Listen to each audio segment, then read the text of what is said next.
बच्चों, आज हम लोग डेटा हैंडलिंग को पिक्टोरियल फॉर्म में कैसे शो करते हैं, पिक्टोग्राफ बना के, वो एक एग्जाम्पल से समझेंगे। हम लोग एक एग्जाम्पल से समझेंगे, बाकी आप एक्सरसाइज बुक से एक्सरसाइज कीजिएगा और जो नहीं समझ में आता है उसको यहाँ पे सीखा जाएगा। ठीक है, देखो अब हमारा एग्जाम्पल क्या है। हमारा एग्जाम्पल ये है कि हमने एक डेटा उठाया फिर क्लास 6 के बच्चों का, और उसमें कितने बच्चे किस किस व्हीकल से आते हैं।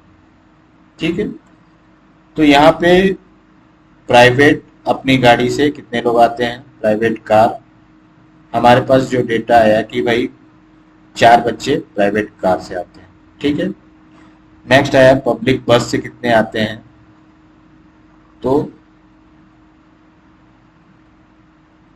5 बच्चे पब्लिक बस से आते हैं। इसी तरह आया स्कूल बस से कितने आते हैं।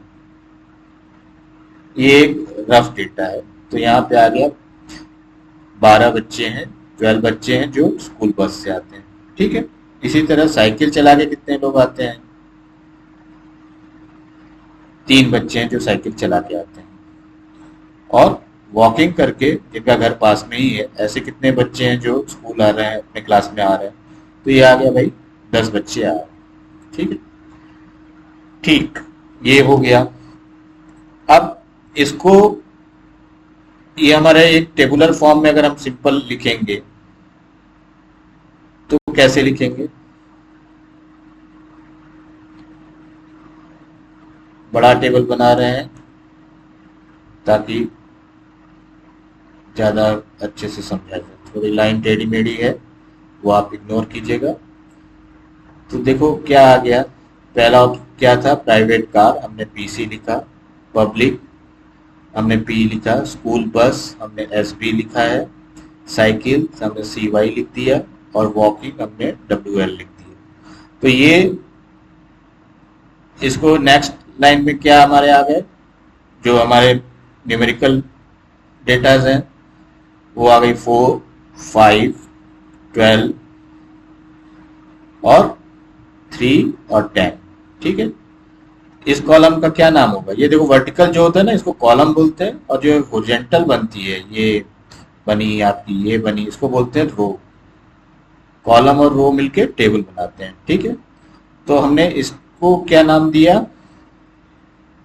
मोड ऑफ ट्रेवलिंग हम लिखते हैं, मॉड एम्प्टी कर देते हैं, mode of travelling short form लिख रहे हैं। ठीक है, और यहाँ पे value number of student NS कर दिया। ठीक, तो हमने इन दोनों कॉलम का नाम लिख दिया, मोड ऑफ ट्रेवलिंग एम्प्टी, और यहाँ पे एनएस लिख दिया। अब देखो हमारा आज क्या पढ़ना था, हमें पढ़ना था इसको पिक्टोग्राफी में कैसे लिखते हैं। पिक्टोग्राफी होता क्या है, बेसिकली यही डेटा है। ठीक, इस डेटा को पिक्चर फॉर्म में अगर हम लिख रहे हैं, बना रहे हैं, तो ये पिक्टोग्राफी हो जाएगा, पिक्टोरियल फॉर्म में। ठीक है, तो इसको कैसे शो करते हैं। अब मान लो हमने एक स्केल बनाई, स्केल मीन्स अगर हमें कितने बच्चे बनाने हैं, कितने वो करने हैं, तो हमने एक स्केल बनाई कि ठीक है, एक पिक्टोरियल एक बच्चा। तो हमारे पास 4 बच्चे हैं जो प्राइवेट कार से आते हैं, तो उसको शो कैसे करेंगे, एक इमेज बना दी पिक्टोरियल फॉर्म में, ये तो ये हमारे हो गए 4 बच्चे जो आ रहे हैं किससे, प्राइवेट व्हीकल से। ठीक है, इसी तरह पब्लिक ट्रांसपोर्ट कितने लोग यूज कर रहे हैं, पब्लिक जो बसेस चलती हैं उनको पकड़ के कितने लोग आ रहे हैं, तो भाई 5 लोगों का आया। तो ठीक है, हमने उनको पिक्टोरियल फॉर्म में 5 बच्चे दिखा दिए। ठीक, हमारी ड्राइंग उतनी अच्छी नहीं है आप लोग की भी, लेकिन हाँ समझ तो रही होंगे। ठीक है, इसलिए ये 5 बच्चे हुए। इसी तरह आप देखो सबसे ज्यादा बच्चे बनाने हैं,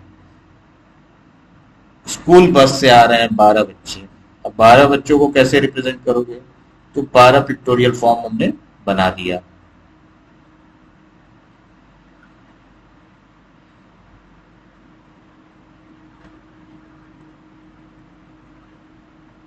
ठीक है, 12 बच्चे हो गए, सब में 2 आंखें लगा दिए। एक इंटरेस्टिंग थोड़ा आप कहोगे मैथमेटिक्स में भी आर्ट आ गई। तो इस तरह से एक पिक्टोरियल फॉर्म में, ताकि प्रेजेंटेशन अच्छा रहे दिखाने के लिए। ठीक है, तो ये हमारे बच्चे हो गए 12, जो कि आते हैं किससे? स्कूल बस से। अब साइकिल से कितने आते हैं? थैंक गॉड 3 ही आ रहे हैं, नहीं तो नहीं बनाने पड़ते। तो 3 आ रहे हैं, ये 3 बच्चे हैं ना, 3 हमने बना दिया, 1 2 3, 2 आंखें 1 नाक लगा दी, 2 आंखें 1 नाक, तो ये आ गए। ठीक, अब देखो वॉक इन करके फिर 10 बच्चे आ रहे हैं, उफ।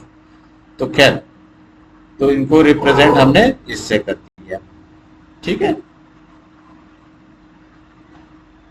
9 10। तो आप लोगों ने सीखा कि पिक्टोरियल रिप्रेजेंटेशन क्या हो गया।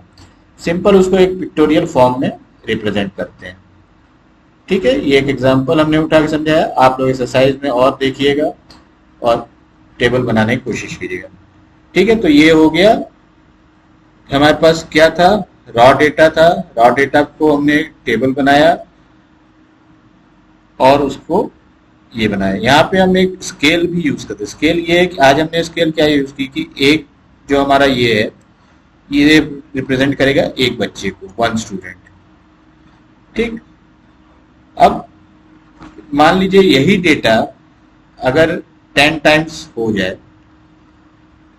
तो जैसे कि ये 4 की जगह 40 हो गया, 5 की जगह 50 हो गया, 12 की जगह 120 हो गया, 3 की जगह 30 हो गया और 10 की जगह 100 हो गया। तो हम इतना डेटा को तो शो नहीं कर पाएंगे, तो हम वहां पे स्केल क्या लेंगे? हम वहां पे लिख देंगे कि हमारा जो एक स्टूडेंट है, जो एक ही हमारी इमेज है, ये 10 स्टूडेंट को रिप्रेजेंट करती है। ठीक है, तो उससे क्या हो जाएगा कि अब हमने 4 बनाया, तो 4 इंटू 10 40 स्टूडेंट को रिप्रेजेंट कर दिया। ठीक, तो एक ही एग्जाम्पल में ये स्केल जो हमने इसको एज्यूम माना कि एक हमारी फोटो एक स्टूडेंट के बराबर, ये कब? पहले वाले केस में थी। ठीक, अब हमारे पास ज्यादा डेटा है, तो हम वहां पे स्केल हमने बदल दिया। हमने क्या कर दिया कि 10 स्टूडेंट को एक फोटो से शो करेंगे। ठीक है, तो वो इस तरह से आ गया। तो ठीक है, आप लोगों ने आज स्केल भी समझा। अब नेक्स्ट आप लोग कोशिश कीजिए क्वेश्चन करने की।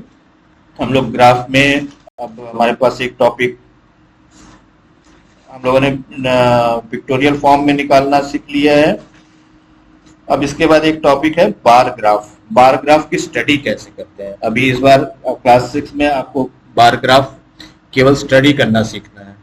नेक्स्ट क्लास में बार ग्राफ कैसे बनता है वो सीखेंगे। ठीक है, तो नेक्स्ट क्लास में हम लोग बार ग्राफ स्टडी करते हैं। ओके, ठीक है, थैंक यू।